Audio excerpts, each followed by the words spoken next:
Steinberg, and today's date is August 7th, 2002.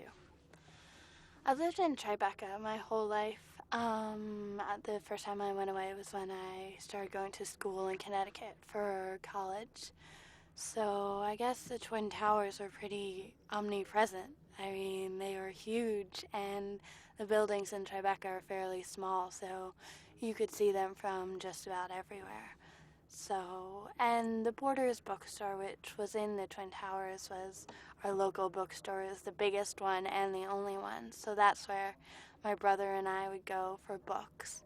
And they had a little cafe in the Borders. And so my friends and I, after walking across the Brooklyn Bridge from school, because I went to school in Brooklyn, would stop there in the cafe and read magazines and books and hang out. So it was part of growing up for me, having the Twin Towers so close.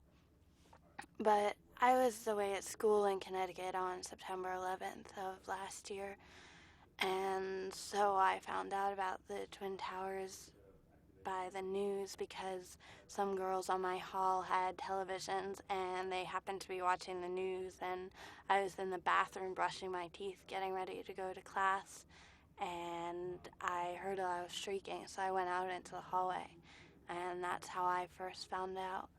And my whole school was in an uproar because it's just 2 hours outside of New York, and a lot of people are from New York at my college, so it was a big deal.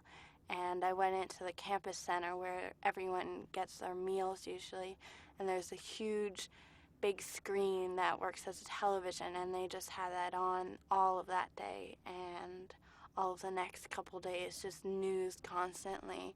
And so everyone was in there watching the news and crying, and it was really crazy. And someone gave me a cell phone, and I called my house, and luckily my mom was home, and she told me that she was okay and that my brother was okay and my dad was okay, which was really lucky because my mom was around 4 blocks from the Twin Towers when they fell, and so she saw them, and she saw the plane going overhead, and she didn't understand what was going on, or she knew the plane was low, but she didn't, I mean, no one did. No one expected it. So she ran over to the local elementary school, which is where I went, which is around 4 blocks from where the Twin Towers used to be, and helped all the kids get out of the building and just get away because everyone was freaked out, and all these little second graders had no idea what was going on.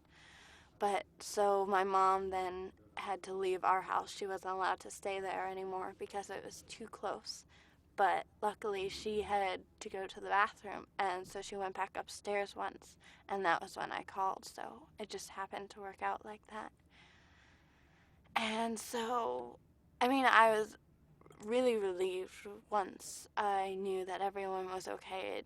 But it didn't hit me. It was so strange. I couldn't believe that they were gone just because they were always there, and why would they be gone? But it happened. And my family was outside of our house. They were living somewhere else for around a week or 10 days afterwards, which is incomparable compared to other people, but it was still strange that they had to live at friends' houses and that they all had to reconvene, and it took a while, and my brother had to stay in Brooklyn at his high school, or by his high school, for a while because he couldn't get into Manhattan because everything was closed down, and so that was strange. But I think what was the weirdest thing for me was that I spent second semester in Europe, in France, and so as an American, everyone was really curious about me, and they would always say, "Oh, where are you from?" And once I said New York City, they would all be like, "Oh, were you there for September 11th? How did it make you feel?"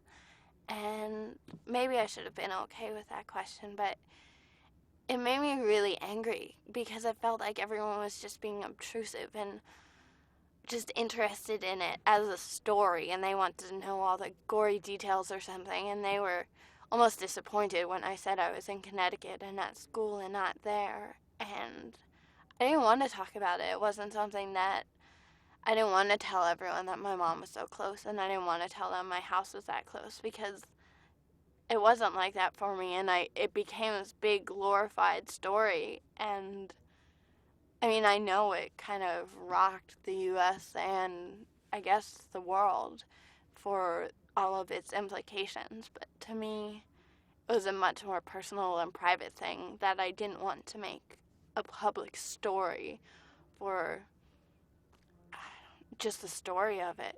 So it really made me angry that people wanted to know about it. But I guess it's there for me in the sense that the building isn't there, which sounds strange, but I'm just used to seeing it. And sometimes still I do double takes, or my brother and I will say, let's go to Borders. And then we remember that we can't anymore. And so it's in the little things that makes the difference to me. But I don't know. I guess it's getting easier and it will continue to.